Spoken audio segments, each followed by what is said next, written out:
4장 17절부터 24절까지 앞에 보시고 큰 소리로 같이 읽습니다. 시작.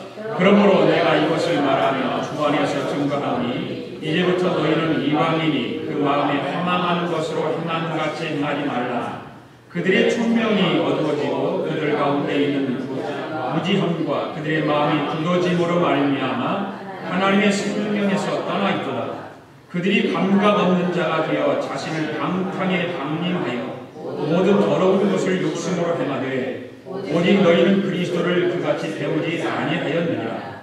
진리가 예수 안에 있는 것 같이 너희가 참으로 그들에게서 듣고 또한 그 안에서 가르침을 받았을진데 너희는 유혹의 욕심을 따라 썩어져가는 구습을 따라 옛사람을 벗어버리고 오직 신령으로 새롭게 되어 하나님을 따라 의와 진리의 거룩함으로 지으심을 받은 새 사람을 입으라. 할렐루야. 할렐루야. 자, 옆 사람에게 다시 인사를 할까요? 새해 복 많이 받으십시오. 새해는 멋진 꿈을 이룰 수 있기를 원합니다. 다시 한번 인사하세요. 자, 성경책을 다 높이 들읍시다. 성경책을 다 높이 들으세요.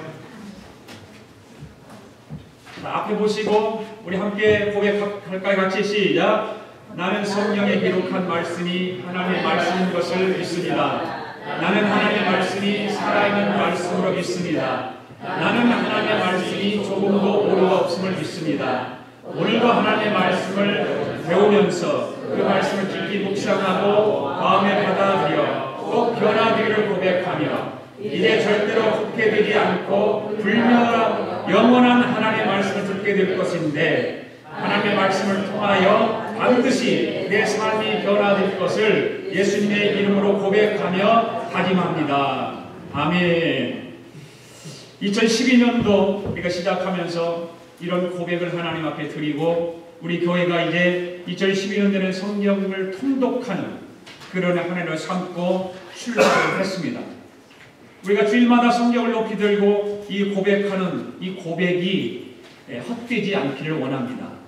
그냥 한 귀로 듣고 한 귀로 흘러버리는 그런 고백이 되지 않기를 원하고 입술로만 고백하는 그런 고백이 되지 않기를 원하고 여러분들이 오늘 고백한 것대로 정말 부패되지 않고 불멸한 하나님의 말씀을 이제 듣고 여러분들이 말씀을 묵상하고 읽을 텐데 그 말씀을 통해서 여러분들이 읽는 말씀과 또 예배 때마다 듣는 말씀을 통해서 저와 여러분의 삶이 놀라운 변화들이 일어나기를 원합니다. 그래서 여러분이 다짐했던 모든 그런 계획들, 꿈들, 비전들이 2012년도에는 하나님의 영광을 높이 찬양하며 또 하나님의 영광이 높여 드리는 그런 복된 한 해가 되기를 원합니다. 저는 오늘 본문의 말씀을 통해서 오늘과 다음 주일 2주 동안의 말씀을 드리려고 합니다. 오늘은 제목대로 버려야 할 옛사람에 대해서 말씀을 드리고요. 다음 주일은 새롭게 된 새사람에 대해서 말씀을 드리려고 합니다. 그래서 오늘과 다음 주일 2주 동안 여러분 기도하시면서 많은 은혜를 사모하고 많은 은혜를 받는 복된 시간이 될 수 있기를 주님의 이름으로 축복합니다. 32년 전에 인도의 정글 속에서 늑대의 젖을 먹고 자란 한 아이를 발견한 일이 있습니다. 분명히 사람인데 늑대처럼 짖으려고 하고 늑대가 먹는 짐승의 고기를 날로 먹고 늑대처럼 네 발로 뛰어다녔습니다. 학자들이 이 아이를 사람으로 대우했고 마루치라고 하는 이름을 지어두었습니다.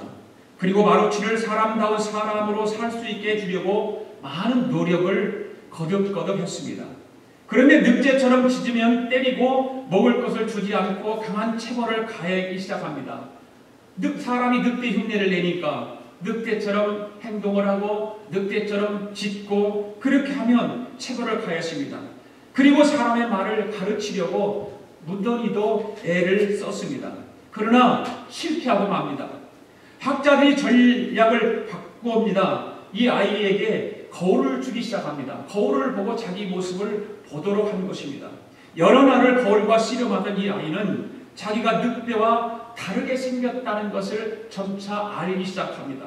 그리고 자기가 사람과 같이 생겼다는 것을 깨닫기 시작합니다. 여러 해를 지나면서 자기가 사람인 것을 인식하게 되면서 사람의 행동을 관찰하기 시작합니다. 그리고 사람처럼 행동하기 시작하는 것입니다.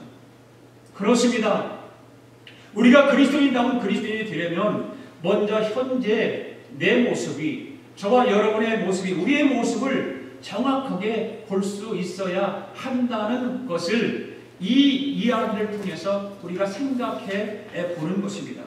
무엇이 잘되고 무엇이 잘못되었는지를 내 삶을 통해서, 내 자신의 인생을 통해서, 내 말과 내 행동을 통해서 보아야 되는 것입니다.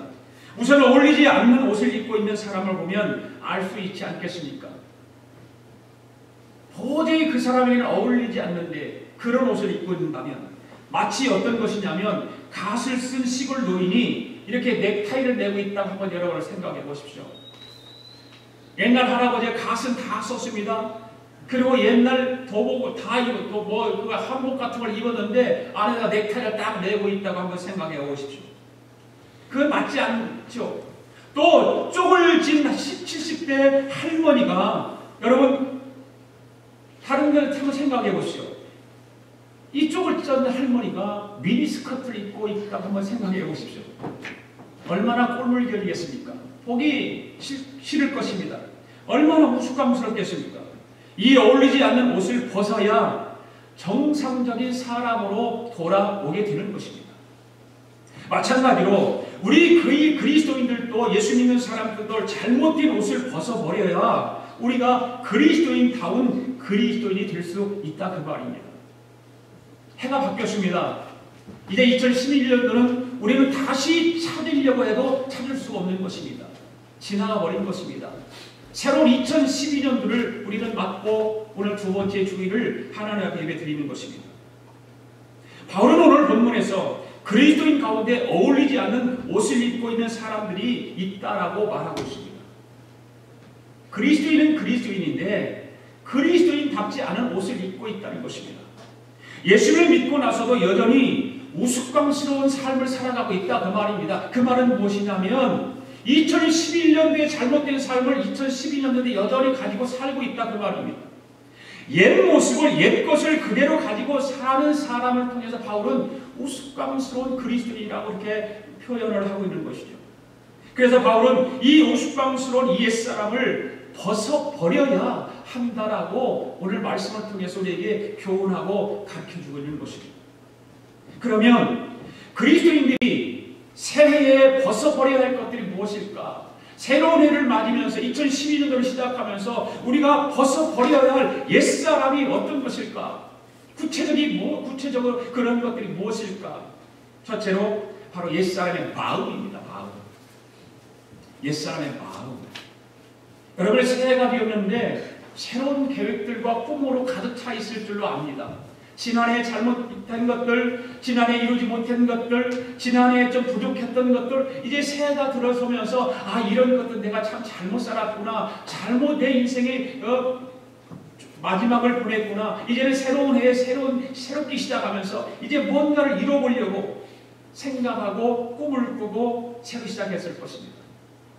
그리고 혹시라도 여러분의 마음속에 옛 생각으로 그대로 가득 차 있다면 그건 잘못된 것입니다. 이제 새로운 게 시작하고 새로운 해를 맞이해서 정말 새롭게 각오하고 시작하는 여러분들 마음속에 옛사람이 그대로 자리 잡고 있다면 여러분의 계획과 꿈은 이루지 못할 것입니다. 오늘 17절 말씀해 봅시다. 같이 읽어볼까요? 시작. 이제부터 너희는 이방인이 그 마음에 허망한 것으로 행함같이 행하지 말라. 이 말씀 가운데 단어를 보면 허망하다라고 하는 단어가 나옵니다. 이 허망하다라고 하는 단어는 헬라어로 어떤 말을 쓰냐면 마타이오테스라고 하는 단어를 씁니다. 마타이오테스. 이 마타이오테스라고 하는 단어의 뜻은 계약을 했으나 그 계약을 지킬 마음이 없다 그런 뜻입니다. 계약을 하긴 했습니다. 약속을 하긴 했습니다. 그러나 약속을 지킬 마음도 없고 계약을 이행할 마음이 없다 그런 뜻을 가지고 있는 것입니다. 약속을 쉽게 하는데 사실 그 마음 속에는 그 약속을 지키겠다라고 하는 마음이 없다 그 말입니다. 또 다른 뜻이 있는데 이 허망하다라고 하는 말은 방향이 없다, 목표가 없다라고 하는 뜻도 가지고 있습니다. 우리가 처음 예수 믿기 전에는 다 이렇게 마음이 방향이 목표가 없었던 사람입니다. 그 세상 속에서 방황하고 살았던 방향도 정확하게 알지 못하고 목표도 알지 못하고 살았던 사람입니다. 바로 그 마음이 옛사람의 마음입니다. 계약을 할 마음도 계약을 지킬 마음도 없었습니다. 우리는 어디서 와서 어디로 가는지 무엇이 우리의 삶의 목적인지 전혀 방향 감각과 목적 의식이 없었던 사람들입니다. 바로 옛사람의 마음이었습니다. 그렇기 때문에 오늘 18절 말씀에서 뭐라고 말하냐면 우리의 총명도 어두워졌고 무지하게 되었고 마음이 완악해져서 결과적으로 하나님의 생명에서 떠나 있게 되었다 그렇게 말하고 있는 것입니다. 옛사람의 마음을 가진 사람들, 무지하고 방향이 없고 목표가 없는 사람들, 바로 그렇게 살았던 우리들이 총명이 어두워졌다는 것입니다. 무지하게 되었다는 것입니다. 마음이 완악해져서 결과적으로 하나님의 생명에서 떠났다는 것입니다. 이 말씀 가운데 어두워졌고의 어둠을 뜻하는 헬라어 단어가 디아모니아라고 하는 단어입니다. 바로 지적으로 어둡다 그런 뜻입니다. 어떤 일을 눈으로 보기는 보는데 그 일이 의미하는 뜻을 모른다 그 말입니다. 여러분 출애굽기를 보면 모세가 바로 앞에서 나가서 내 백성을 보내달라고 요청을 합니다. 내 백성을 놓으라는 것입니다. 그러자 바로가 뭐라고 말합니까? 웃기지 말라는 거죠. 웃기지 말라는 것입니다. 그래서 하나님께서 바로에게 어떤 일을 행하시죠? 바로 10가지의 재앙을 바로에게 내립니다. 강물이 피로 변하는 재앙부터 시작해서 개구리 떼가 세상을 뒤덮는 재앙, 이가 득실득실하는 재앙, 나중에는 애굽에 있는 모든 장자가 죽는 재앙까지 내립니다. 바로는 이 모든 것을 눈으로 봅니다. 다 보았어요. 다 보았어요. 그리고 모든 일이 하나님께서 하신 일인 것을 알았습니다. 그런데 고집을 꺾지 않습니다. 고집을 꺾지 않으니까 총명이 어두워집니다. 눈으로 보기는 보는데 어떻게 해야 되는지 판단하지 못하는 것입니다. 눈으로 보기는 봅니다. 총명이 어두워지니까 눈으로 보기는 보는데 어떻게 해야 될지를 모르는 것입니다. 바로 옛사람은 총명이 어두운 사람입니다. 옛사람으로 그냥 여러분을 새로운 해의 시작을 다시 한다면 여러분들이 보기는 보는데 그 보는 것이 무엇인지를 모르는 것입니다. 깨닫지를 모르는 것입니다. 하나님의 뜻을 구분하지 못하는 사람이 바로 옛사람의 마음을 가지고 시작하는 사람들입니다. 그런 우리들이 어떻게 됐습니까? 예수님을 믿었습니다. 변화되어서 허망한 마음속에 무엇을 위해 살아야 하는지 뚜렷한 목적과 방향 의식을 알게 되고 이제 예수를 믿고 나니까 총명이 밝아져서 하나님을 알게 되고 무지함으로부터 깨어나고 완고한 마음이 부드러워져서 하나님의 마음을 받게 된 사람들이 바로 저와 여러분들입니다. 믿습니까? 예. 그러니까 우리는 어떻게 해야 될까요? 어떻게 해야 될까요? 고린도전서 10장 31절 말씀을 읽어볼까요? 시작. 그런즉 너희가 먹든지 마시든지 무엇을 하든지 다 하나님의 영광을 위하여라. 전도서 10장 13절. 하나님을 경외하고 그 명령을 지킬지어다. 이것이 사람의 본분이니라. 바로 그런 것입니다. 우리가 예수님을 믿고 변화되어서 허망한 마음속에서 무엇을 위해서 살아야 하는지 뚜렷한 목적과 방향, 의식을 알게 되고 총명이 이제 어둠이 있는 것이 아니라 총명이 밝아져서 하나님을 알게 되고 무지함으로부터 깨어나서 완고한 마음이 부드러워지고 하나님의 인도하심을 받게 된 우리들이 살아야 되는 것은 먹든지 마시든지 무엇을 하든지 어떻게 살아라? 하나님의 영광을 위해서 살아라. 새로운 2012년도를 시작하면서 여러분의 마음가짐 속에 여러 가지 계획들이, 꿈들이 있을 것입니다. 그런 꿈들을 이루기 위해서는 우리는 하나님을 믿고 변화된 사람답게 허망하게 살지 말고 충분히 어두워서 살아가지 않도록 여러분들 하나님 아버지 앞에 뭐든지 마시든지 무엇을 하든지 하나님의 영광을 위해서 살아가야 될 줄로 믿습니다. 우리가 전에 가졌던 생각과 마음이